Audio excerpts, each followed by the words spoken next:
अमावस्या के दिन दोष काल में, प्रदोष के समय पर, प्रदोष काल में शाम के समय पर जाकर किसी भी नदी, तालाब, बावड़ी, कुआं, कहीं ना कहीं जो आपके पास में हो, वहां पर एक घी का दिया, बत्ती का मुंह दक्षिण की ओर कर कर अवश्य जला कर जाना। सारे पितृदोष समाप्त हो जाएगा, सारा पितृदोष समाप्त। अमावस्या के दिन किसी भी जलाशय के पास में, नदी, तालाब, बावड़ी, कुआं, जो आपके शहर में, आपके गांव में, आपके नगर में हो, वहां जाकर लगा दे। अगर नदी, तालाब, बावड़ी, कुआं नहीं है तो पीपल का वृक्ष हो या बेलपत्री का वृक्ष हो या बट का वृक्ष हो, उसके नीचे लगा दो प्रदोष काल में। पर अमावस्या के दिन लगाएं जरूर। क्यों? क्योंकि अमावस्या के दिन पितृ शाम के समय प्रदोष काल में शंकर भगवान का नाम जाप कर कर नदी, तालाब, बावड़ी पर पानी पीने जाते हैं। वहां से जल का आचमन कर कर पितृ अपने लोक को चले जाते हैं प्रदोष काल के समय पर। इसलिए प्रदोष काल में जलाशय के पास में, बावड़ी, कुआं, नदी, तालाब के किनारे पर दिया लगाया जाता है दक्षिण की ओर मुख कर कर बत्ती का। तो पितृ आशीर्वाद देते हुए जाते हैं कि फलो फूलो, आगे बढ़ो, उन्नति करो, तरक्की करो। ये पितरों का आशीर्वाद रहता है, पितरों का वर रहता है। आप देंगे उसको मिलेगा। पितृदोष है ये आपको कैसे मालूम पड़ेगा? पितृ भूखे हैं, इसका तो वर्णन हमने पहले कर दिया कि रात्रि को जब आप सोने के बाद में 1-1.5 घंटे बाद अगर आपकी नींद खुल जाए, 1 घंटा 1.5 घंटा आप सोइए, उसके बाद जो नींद खुली तो 1-1.5 घंटे तक आपको नींद नहीं आ रही है, रात्रि को सोने के बाद में 1 घंटे बाद जब उठे तो आपको प्यास लग गई, भूख लगने लगी, प्यास लगने लगी कि मेरे को पानी पीना पड़ेगा, घबराहट हो रही, पानी पीना पड़ेगा। 1-1.5 घंटे सोने के बाद अचानक नींद खुले और आपको प्यास लगे, समझ लेना आपके पितृ भूखे हैं और प्यासे हैं, भूखे और प्यासे हैं, उनको जल की जरूरत है। किसी भी नदी में, सरोवर में, कुंड में, बावड़ी में, तालाब में, आप तीर्थ में जाकर जब स्नान करते हैं तो स्नान करने के बाद एक काम का नियम बना लो कि अपने हाथ की अंजलि में जल लेकर अपने पूर्वजों को देना। प्यासे रहते हैं, भाग मांगते हैं, प्यासे रहते हैं, भाग मांगते हैं, प्राप्त करना। 3 वृक्ष पितरों के तुल्य हैं। पहला पीपल, दूसरा बट वृक्ष, तीसरा बेलपत्र का वृक्ष। ये पितरों के तुल्य हैं। अगर आपको रात्रि में नींद नहीं आ रही है, ऐसा लगता है कि रात्रि को 1 घंटा 1.5 घंटा सोने के बाद कुछ गलत गलत विचार आने लगते हैं, नींद सुबह 3 बजे तक, 4 बजे तक नहीं आती, 4 बजे के बाद फिर नींद आती है, तो एक प्रैक्टिकल जरूर कर देखना। एक प्रैक्टिकल करने में क्या जाता है? प्रयास करने में क्या कुछ जाता है क्या? प्रैक्टिकल कर देखना कि कहीं सियोर वाला महाराज झूठ तो नहीं बोल रहा है, तो प्रैक्टिकल करने में कुछ नहीं जाए। 1 लोटा पानी लो, उसमें थोड़ा सा कच्चा दूध डाल लीजिए, श्राद्ध पक्ष चल रहा है, बेलपत्री का पेड़ या पीपल का पेड़ या बट का पेड़, इन पेड़ के नीचे ले जाकर उस दूध को दोपहर में सुबह 10 बजे से लेकर 12 बजे के बीच में ले जाकर चढ़ा दीजिए। रात्रि को फिर ना आपको प्यास लगेगी, ना भूख लगेगी, नींद एक बार लगी तो सुबह ही खुलेगी। प्रैक्टिकल करने में क्या जाता है? पानी डालने में तुम्हारा कुछ जाएगा? अरे बोलो तो सही, प्रैक्टिकल करने में क्या जाता है? कुछ भी नहीं बिगड़ेगा, या तो बस जल डालोगे तुम्हारा कुछ अच्छा हो सकता है, बाबा की कृपा। 3 वृक्ष पितरों के तुल्य हैं। पहला जम के बोलिए पीपल, दूसरा बट वृक्ष, तीसरा बेलपत्री का वृक्ष। 3 पीपल के वृक्ष में 52,000 ब्राह्मण एक साथ निवास करते हैं, इसलिए पितृतुल्य है। बट वृक्ष ब्रह्मा जी के मस्तक से बना, इसलिए पितृतुल्य है। और बेलपत्री का वृक्ष माता पार्वती जी के अश्रु से बना। जब आंसू गिरे थे माता जगत जननी जगदम्बा पार्वती के, उस समय पर पितृलोक में हलचल उत्पन्न हो गई थी। हमारी नातिन की आंख में आंसू कैसे आ गए? मैनावती की पुत्री है, पितरों की नातिन, इसके अश्रु कैसे गिर गए? पार्वती जी ने कहा ये आंसू नहीं, मेरा पुण्य भाग प्रकट करती हूं बेलपत्री के रूप में। तो पितरों ने वर दिया था कि ये बेलपत्री का वृक्ष हमारा आशीर्वाद है, इसके नीचे अगर कोई दीप लगाता है, शिव को स्पर्श कर चढ़ाता है, उसके पितरों की शांति होगी, हम स्वयं उसको आशीर्वाद देने के लिए पधारे। बेलपत्र का वृक्ष पितृतुल्य। तो रात्रि को अगर भूख लग रही है, प्यास लग रही है, तो पितृदोष। दूसरा पितृदोष का लक्षण बताया, घर में कोई शुभ कार्य ना हो, वंश की वृद्धि ना हो, 1 रुपये कमाओ, 1.25 रुपये खर्च हो रहे हैं, पैसा 10 जगह से कमाई आ रही है पर घर में टिक नहीं पा रही है, आया गया, पितृदोष है। जरा सी कटोरी पड़ी है, उसके पीछे विवाद चालू हो जाए, पानी ढुल गया उसके पीछे विवाद हो जाए, या छोटी छोटी बात में घर में क्लेश मचा हुआ है, पितृदोष है। समझ लो हमारे पूर्वज हमसे खुश नहीं, प्रसन्न नहीं। अमावस्या के दिन सारे पितृदोष समाप्त हो जाएगा, सारा पितृदोष समाप्त। जिनके यहाँ पितृदोष होता है, काल सर्पदोष होता है, वास्तु दोष होता है, तो उनको ज़्यादा कुछ नहीं करना होना। महाराज एक बेल का फल लीजिए, क्या लेना है? बेल का फल, बेलपत्री का जो फल होता है उसको ले लो, उसके अंदर का जो गुर्दा होता है, अंदर का जो भाग होता है, उसको निकाल लीजिए, और उस बेल के फल में आटा सेक कर उसमें शक्कर मिलाकर उसको उसके अंदर भर लीजिए। अमावस्या के दिन सुबह 10 बजे से पहले उस बेल फल में जिसमें तुमने पंजेरी भरी है, आटा सेक कर भरा है शक्कर के साथ में, उसको अपने घर में घुमाने के बाद में जिसको कालसर्प दोष बताया है, पितृदोष बताया है या वास्तु दोष का स्मरण बताया है, घर में सब्दूर घुमाकर अपने परिवार का हाथ का स्पर्श कराकर पीपल के पेड़ के नीचे तक खड्डा खोदकर उस बेलपत्र के उस फल को दाब दीजिए, उस फल को उसमें दबा दीजिए। महाराज केवल एक अमावस्या करना रहता है, पितरों के दोष से मुक्ति मिलती है और हमारे घर के कार्य सफल होना प्रारंभ हो जाते हैं। कार्य की सफलता होती है, कार्य में सफलता प्राप्त होने लगती है। हम तो कई बार कहते हैं महाराज जी, अगर ऐसा लगे किसी औषधि को आप ले रहे हैं, मालूम पड़े कि औषधि आपको लग नहीं रही है, शिव महापुराण की कथा करेंगे, मान लो औषधि आपको नहीं लग रही, आपने औषधि बहुत दिनों से ले रहे हो, कोई दवाई, मान लो आप किसी भी दवाई को ग्रहण कर रहे हैं और वो औषधि लगी नहीं रही है, वो शरीर को लगी नहीं पा रही और आप ठीक ही नहीं हो पा रहे, 15 दिन हो गए, 8 दिन हो गए, बताओ उतना की उतना ही पेट्रीना है, उतना ही उतना अपना भरा हुआ, वही की वही लीवर, वही की वही किडनी, वही की वही स्मरण, सभी कुछ वही वही, उतना की उतना ही। बीपी भी ऊंचा नीचा चल रहा है पर लेवल में नहीं आ रहा, शुगर भी लेवल में नहीं आ रही, तो प्रयास करा करो महाराज, बेलपत्री के फल का जो गुर्दा है, अंदर का जो भाग है फल का, उसको पानी में गला लीजिए और प्रदोष कम से कम प्रदोष नहीं हो और बीमारी जरा दवाई लगी नहीं रही हो तो बिना प्रदोष के भी कर सकते हो, उसको पानी में गलाइए, आधा घंटा पानी में, जैसे आपको सुबह मंदिर जाना है 10 बजे तो सुबह स्नान कर कम से कम 6:30-7 बजे उसको पानी में गला दीजिए और उस बेले के फल का गुर्दा से गला हुआ पानी शिव जी को ले जाकर समर्पित कर दीजिए। महाराज उस पानी में से थोड़ा सा 1 चम्मच पानी शिव जी पे चढ़ा हुआ लेकर आ जाइए, उस पानी को जो बीमार व्यक्ति है उसको औषधि देने से पहले मात्र आधी चम्मच से भी आधा चम्मच उसको दे दीजिए। भगवान शंकर का श्री शिवाय नमस्तुभ्यं का जाप कर उस पानी को देने के बाद अगर आप औषधि देंगे तो ये पक्का है कि औषधि अपना कार्य करना प्रारंभ कर देगी और वो स्वस्थ होना प्रारंभ होगा, वो स्वस्थ हो। औषधि 7 स्थान शिवलिंग के बताए हैं जहां पर भूल से भी अगर कोई चंदन की उंगलियां लगा देता है, 7 स्थान ऐसे हैं जहां चंदन कि मात्र उंगलियां लगा देने से ही शिव पितृलोक के पितरों को मुक्ति प्रदान करके वैकुंठ लोक का निवास दे देते हैं। 7 स्थान, और वो 7 स्थान जो चंदन के बताए गए, पहला भगवान देवादिदेव महादेव के शिवलिंग पर चंदन का लेपन, समझ लेना जरा बहुत अच्छे से।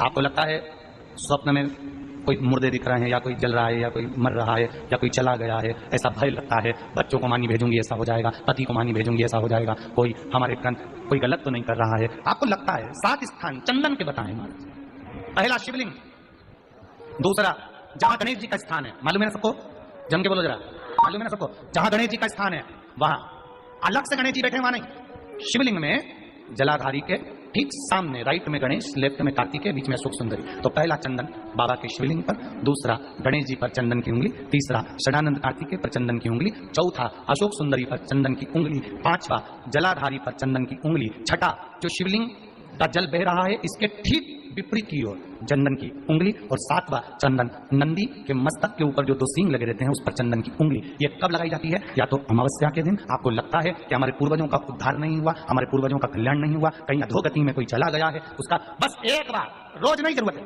प्रतिदिन जरूरत ही नहीं, महीने में एक बार अगर अमावस्या के दिन भी आपने चंदन के थोड़ा सा चंदन अगर मेरे देवादिदेव महादेव को 7 स्थान पर समर्पित किया है। अशोक यहाँ पर वर्णन कर रही है, मैना, धन्य और कला की कथा कर रही है। तीनों ने सनकादि ऋषियों से मांगा। चंदन भगवान को अति प्रिय होता है और चंदन ही एक ऐसा होता है जो पितरों को भी प्रिय होता है, जिसका स्पर्श मात्र लगने से पूर्वजों का कल्याण हो जाता है, वो चंदन। अमावस्या के दिन जो नदी, तालाब, बावड़ी, कुआं किसी भी एक जगह पर अपने पूर्वजों का नाम लेकर शाम के समय पर दिया लगाएगा, ये मेरा विश्वास रहता है, उसके लिए कुबेर भंडारी भंडार जरूर देगा, विद्या भंडार जरूर देगा। अवश्य तुलसी की लकड़ी पानी में घुमाकर, लकड़ी नहीं हो तो माला तो होगी, जल में भ्रमण कराकर, जल में घुमाकर, तुलसी की लकड़ी को जल में डालकर स्नान जो करता है, मात्र घुमाना है, लकड़ी डालकर नहीं रखना है, घुमाकर अपने पूजन वाले स्थान पर रखना, या पानी में पहले से घुमा लो, उस पानी को ले जाकर डालकर। अमावस्या स्नान जो जीव करता है, शिव महापुराण की कथा कहती है, जितनी वर्ष में सोमती पड़ती है, सोमती अमावस्याएं पड़ती हैं, शनिचरी अमावस्याएं पड़ती हैं, सारी अमावस्या का पुण्य उस जीव के खाते में चला जाता है। तो अच्छे से ध्यान रखिएगा, आप ब्राह्मण को भोजन कराएं ना कराएं, आपने धूप छोड़ी ना छोड़ी वो पता नहीं, गाय को रोटी दी ना दी, स्वान को भोजन दिया ना दिया, कौवे को भोजन दिया ना दिया, चलेगा। पर अमावस्या के दिन, उस दिन प्रदोष काल में, प्रदोष के समय पर, शाम के समय पर जाकर किसी भी नदी, तालाब, बावड़ी, कहीं ना कहीं जो आपके पास में हो, वहां पर एक घी का दिया, बत्ती का मुंह दक्षिण की ओर कर अवश्य जला कर जाना, सारे पितृ दोष समाप्त हो जाएगा। इस निवेदन में, माताओं से निवेदन, मान लो आपको कोई ब्राह्मण देवता ने कहा कि आपके यहाँ पितृ दोष है, तो आपको घबराना नहीं है कि महाराज जी मुझे क्या करना पड़ेगा, पितृ दोष है। एक चावल का दाना घर में से लीजिए, हथेली पर रखिए, पानी का जो मटका होता है, हंडा होता है, पानी का जो मटका है, हंडा है, जहां पर रसोई घर में तुम पानी रखते हो, उस हंडे के पास में, मटके के पास में उस चावल के दाने को लेकर जाइए, अपने पितरों का स्मरण कर स्वधा स्वधा स्वधा स्वधा स्वधा 5 बार बोलकर शंकर भगवान की शिवलिंग पर, तुम्हारे घर में शिवलिंग हो तो घर में, और अगर मंदिर में शिवलिंग हो तो मंदिर में, उस चावल के दाने को चढ़ा दीजिए। ऐसा भी पितृदोष होगा, समाप्त हो। कि गाय जब अपने बछड़े को दूध पिलाए और बछड़े के मुख पर जो फेन आए, उस फेन को अमावस्या के दिन दोपहर में 12 बजे चम्मच में लेकर, जो बच्चा चिड़चिड़ करता हो या पढ़ाई में मन नहीं लगता हो या दिमाग थोड़ा सा कमजोर हो, डॉक्टर के इसका विवेक काम नहीं कर रहा, बुद्धि काम नहीं कर रही है, उस बच्चे को 2 या 3 अमावस्या गाय जब बछड़े को दूध पिलाए, बछड़े के मुंह पर जो फेन आता है वो फेन उस बच्चे को पिला दिया जाए तो बच्चा विद्वान होता है, उसका विवेक काम करना प्रबल हो जाता है। शिव महापुराण की कथा यहां तक कहती है, मंदिर में जल चढ़ाने जाओ तो अपने घर से जल लेकर जाओ। आज शनिवार का दिन है, जिस दिन अपन इस दरिद्रता से मिलने के लिए पीपल के पेड़ के नीचे आए हैं। हिंदू धर्म में ये दिन पीपल के वृक्ष के लिए पूजनीय होगा। जो भी शनिवार के दिन पीपल के वृक्ष की पूजन करेगा, दूध चढ़ाएगा या मिष्ठान का भोग लगाएगा, लक्ष्मी और नारायण उसके घर में प्रवेश कर जाएगा। लक्ष्मी और नारायण उसके घर में प्रवेश करेगा, इसलिए नियम बनाया। कौन से दिन? शनिवार। लक्ष्मी जी बोली, नारायण आपने तो एक दिन का वार लिख दिया। शंकर जी ने 7 वार बनाए हैं, रविवार, सोमवार, मंगल, बुध, गुरु, शुक्र व शनि, ये शिव जी ने बनाया। अब एक दिन आपने अपना बना लिया, बाकी के दिन अगर कोई इस पीपल के वृक्ष के नीचे आएगा और यहाँ तो दरिद्रता बैठी है तो उसका क्या होगा? भगवान नारायण बोले, सुन दरिद्रता, तेरे से एक विनती है, अगर कोई भी मनुष्य इस पीपल के पेड़ के नीचे अगर 7 दिन में आता है और उसके हाथ में अगर कोई सामग्री होती है तो तू उसके घर में प्रवेश नहीं करेगी। नियम है पीपल के वृक्ष का, या तो पानी का लोटा लेकर जाओ, कुंकू का चोपड़ा लेकर जाओ, शक्कर लेकर जाओ, या पेड़ के नीचे चींटी को डालने के लिए आटा ले जाओ, पर खाली हाथ पीपल के वृक्ष के नीचे कभी मत जाओ, कभी नहीं। खाली हाथ जाओगे तो दरिद्रता तुम्हारे घर में प्रवेश करेगी। दरिद्रता उठकर खड़ी होकर बोली, नारायण तुमने अपनी मनमानी करी है, एक दिन मुझे भी मेरा चाहिए। भगवान ने कहा, बोल कौन सा दिन चाहिए? दरिद्रता कहती है, रविवार के दिन इस पीपल के वृक्ष के नीचे मैं दिन भर नृत्य करूं, इसमें रहूं, और जो यहाँ आए रविवार को मैं उसके घर में प्रवेश करूं। भगवान ने कहा, ठीक है। दरिद्रता, रविवार का दिन एक ऐसा दिन रहेगा जिस दिन तू इस पीपल के वृक्ष के नीचे नृत्य करेगी और जो आएगा इस पीपल के वृक्ष के नीचे तो उसके साथ प्रवेश करेगी। मैंने तुझे वर दिया। इसलिए हमारे यहाँ केवल पीपल का वृक्ष अगर दीवार में भी लग जाता है ना, किसी की फैक्ट्री की दीवार में, किसी के घर की दीवार में पीपल का वृक्ष अगर लग जाता है, पीपल का पौधा लग जाता है, उसको कितना भी तोड़ लो वो वापिस लग जाए, फिर तोड़ोगे फिर लग जाएगा। अगर पीपल के पौधे को तोड़ना है तो केवल रविवार का दिन एक नींबू, एक मिर्ची और बमूल का कांटा, ये 3 चीजें रखने के बाद में आधे घंटे बाद रविवार के दिन पीपल के पेड़ को उखाड़ कर फेंक दो। दूसरी बार कभी पीपल दीवार में लगता ही नहीं, कभी नहीं लग सकता। केवल एक रविवार, केवल एक संडे, इतवार। घर में दीवानों पर अगर पीपल लग भी गया है, इसलिए पीपल के वृक्ष को उखाड़ने का, अगर घर में पीपल लगा हुआ है या पीपल का पौधा हमारे घर में लग गया, उसको उतारना, निकालना, लगाना, तो पीपल के वृक्ष को अगर निकाला जाता है तो रविवार के दिन, और अगर पीपल के वृक्ष को कहीं लगाया जाता है तो सोमवार के दिन या मंगलवार के दिन, बुधवार के दिन, इन दिनों में लगा सकते हैं पीपल के वृक्ष। कहीं लगाना।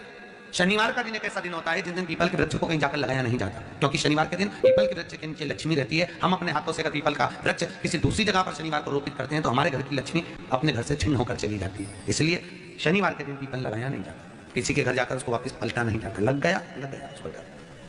प्रभु मेरी धर्मपत्नी को कहाँ रखूं आप बताओ? वो तो जहाँ यज्ञ होता है, अनुष्ठान होता है, दान होता है, पुण्य होता है, सत्कर्म होता है, वहां जाने को तैयार नहीं। अब करूं क्या? भगवान ने बोला एक काम करो। दुर्वासा जी बोले, जिसके यहाँ रात्रि में बर्तन झूठे पड़े रहते हो उसके घर में इस दरिद्रता को लेकर तुम प्रवेश कर जाना।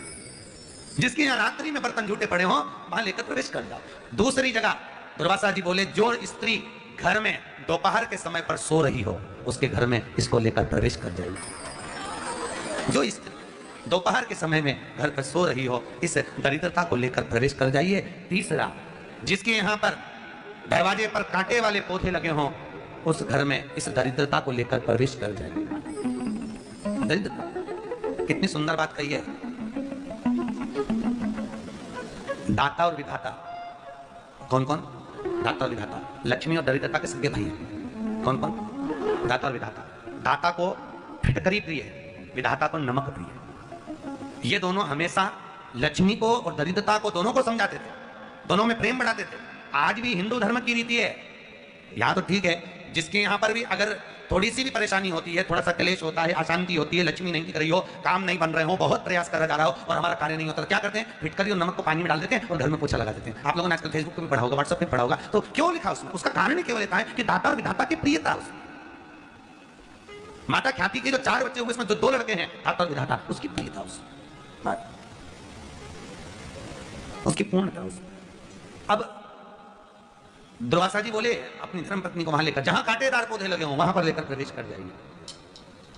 10:30 बजे से लेकर पीपल के वृक्ष में 11:30 बजे तक पितरों का वासा होता है। 11:30 बजे से लेकर 12:30 बजे तक पीपल के वृक्ष में आहूतों का वासा होता है। 12:30 बजे से लेकर शाम को 4 बजे तक पीपल के वृक्ष में वासुकों का वासा होता है। 4 बजे से लेकर शाम को 7:30 बजे तक पीपल के वृक्ष में शंकर का वासा होता है। 7:30 बजे से लेकर 9:30 बजे तक पीपल के वृक्ष में कुबेर का वासा होता है। 9:30 बजे से लेकर फिर कुबेर के वृक्ष में अन्य देवों का वासा चालू हो जाता है। इसलिए हमारा हिंदू धर्म कहता है, हमारे शास्त्र कहते हैं कि पीपल के वृक्ष को जब पूजा जाता है, पीपल के वृक्ष की जब पूजन करी जाती है तो सुबह 10:30, 11, ज्यादा से ज्यादा 11:30, ज्यादा से ज्यादा 12, उसके पहले पीपल के वृक्ष की पूजन कर लेना चाहिए। क्यों? क्योंकि 11:30 बजे से लेकर 12:30 बजे तक पीपल के वृक्ष में पितरों का वासा रहता है, आहूतों का वासा रहता है, फिर वासुकों का वासा आता है। पितर किसको कहते हैं? महाराज जो पूरी उम्र लेकर चले गए और उनके भीतर अभिलाषाएं बहुत थी, मैं ये भी करना चाहता हूं, मैं ये भी करना चाहता हूं, वो पितर हो जाते हैं।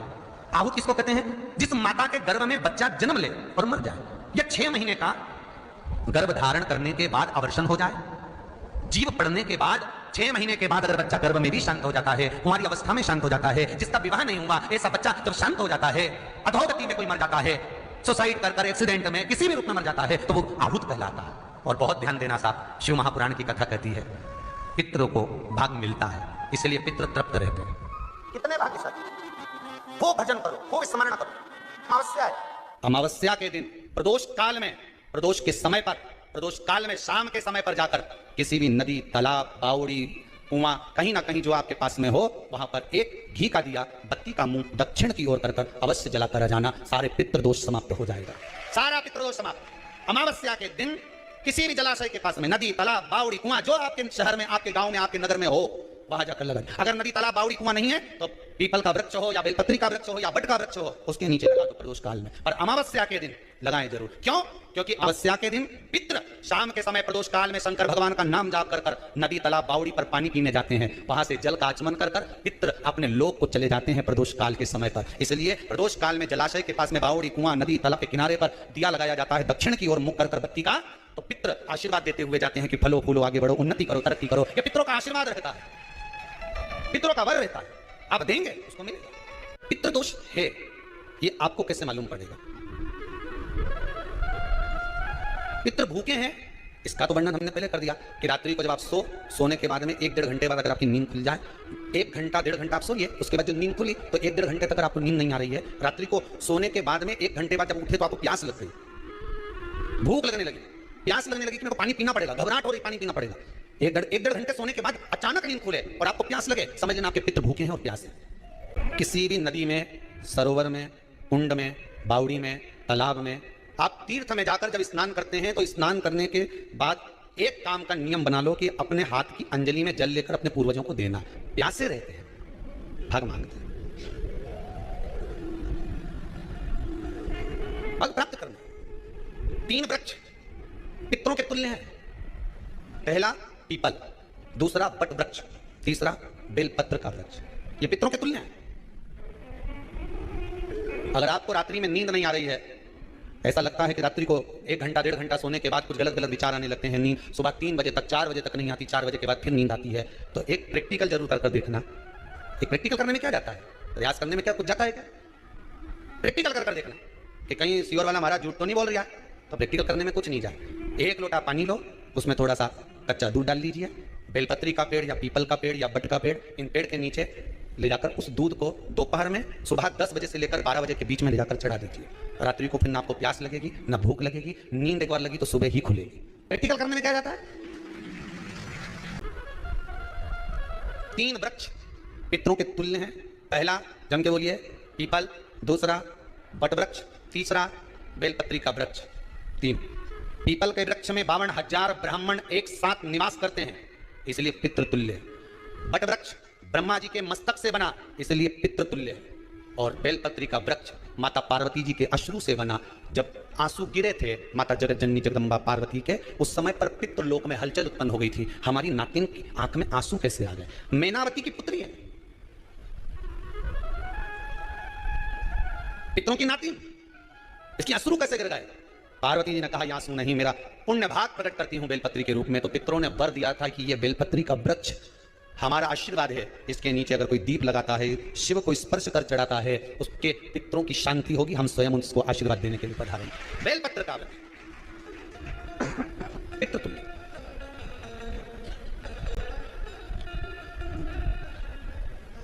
तो रात्रि को अगर भूख लग रही है, प्यास लग रही है, तो पितृदोष। दूसरा पितृदोष का लक्षण बताया, घर में कोई शुभ कार्य ना हो, वंश की वृद्धि ना हो, 1 रुपये कमाओ, 1.25 रुपये खर्च हो रहे हैं, पैसा 10 जगह से कमाई आ रही है पर घर में टिक नहीं पा रही है, आया गया, पितृदोष। जरा सी कटोरी पड़ी है, उसके पीछे विवाद चालू हो जाए, पानी भूल गया उसके पीछे विवाद हो जाए, या छोटी छोटी बात में घर में क्लेश मचा हुआ है, पितृदोष है। समझ लो हमारे पूर्वज हमसे खुश नहीं, प्रसन्न नहीं। पता लग जाएगा, सारी दुनिया के लोग तुमसे कह रहे हैं तेरे घर में पितृदोष है, 1 रुपये कमाते हो, 1.25 रुपये खर्च होता है, मानसिक टेंशन बना रहता है। घर में एक व्यक्ति बीमार है, ठीक हुआ, दूसरा बीमार पड़ गया, दूसरा ठीक हुआ, तीसरा बीमार पड़ गया, तीसरा ठीक हुआ, चौथा बीमार पड़ गया, मतलब कहीं ना कहीं पितृ का भाव, पितृदोष का बढ़ेगा। किसी ने कहा तुमसे कि तेरे यहाँ पितृदोष है, तूने ब्राह्मण को भोजन करा दिया, पिंडदान करा दिया, तर्पण करा दिया, तिलांजलि करा दी, गया जी का श्राद्ध कर दिया, हरिद्वार चली गई, वहां पिंडदान करवा दिया, ब्राह्मण भोज करवा दिया, तिथि पर भोजन करवा दिया, सब कुछ करवा के देते। अब एक काम और करके दे रहे, एक काम और करके देते हो। जब तुम घर में भगवान शंकर की आरती, हमारे घर में शंकर जी का शिवलिंग है, भले काय का भी हो, छोटा सा, भले सिल्वर का कंकर शंकर हो, नर्मदा का कंकर हो, चाहे शंकर पारक के हो, पीतल के हो, स्टील के हो, लकड़ी के हो, जिसके भी हो, लोहे के हो, पाषाण के हो, जिसके भी हो, शंकर का शिवलिंग अगर हमारे घर में है और आप रोज प्रतिदिन भगवान की आरती करते हो, प्रतिदिन, और आपको लग रहा है कि मेरे यहाँ तकलीफ चल रही है, ठीक ही नहीं हो रही, लगभग 1.5 महीना आप कम से कम 45 दिन, 1.5 महीने के करीब में ऐसा प्रयास करना कि भगवान की आरती, शिवलिंग, शंकर भगवान के शिवलिंग की आरती करने के बाद उस दिए को भगवान के सामने मत रखो, उस दिए को उठाकर जहां तुम पानी का मटका रखते हो, हंडा रखते हो, जिससे तुम पानी पीते हो, तुम्हारे रसोई घर में जो पानी का मटका, हंडा, बाल्टी, आरओ का पानी जिस मटके में गिरता है, हंडे में गिरता है, जिसको हमारे पितरों का स्थान कर, उस स्थान पर, उस मटके के पास में, हंडे के पास में, उस बाल्टी के पास में, जहां रसोई घर में पानी रखते हो, उस रसोई घर में पानी जहां रखते हो, उसके पास में उस दिए को भगवान के सामने नहीं रखना। आरती उतारने के बाद उस दिए को ले जाकर सीधे परिंडे के पास में, उस हंडे के पास में, मटके के पास में उसको रखो। केवल 1.5 महीना कर देते हैं। 1.5 महीने के बाद तुम्हें मालूम पड़ेगा कि हम वापस उन्नति की सीढ़ी पर चलना प्रारंभ कर दिए, हमें फल मिलना है। अब तुम्हें ना कहीं जाना है, ना कहीं आना है, ना कोई खर्चा है। खर्चा है क्या? ईमानदारी से बोलो, कोई तुम्हारा लाखों रुपया लग गया, रोज आरती करते हो, रोज आरती। बस आरती का नियम बना लो कि हमको पितृदोष किसी ने बोला है, हमारे घर में अशांति है, पितृदोष है, कोई कह रहा है कि तुम्हारे घर में पितृदोष है, हमने सब कुछ करके देख लिया। अब हमें ये करना है कि महादेव की आरती जब होती है तो उसकी ज्योत का दर्शन करने पर 1000 कपिला गाय के दान का पुण्य मिलता है। तो ये पुण्य हम हमारे पितरों को देते हैं, जिससे उनकी मुक्ति हो जाए और हमें आशीर्वाद प्राप्त। उस दिए को नीचे नहीं रखना, आरती उतारने के बाद आरती पूरी हो जाए तब उस दिए को ले जाकर, जब आप ले जाकर उसको रखें तो उस स्थान पर रखें जहां पितरों का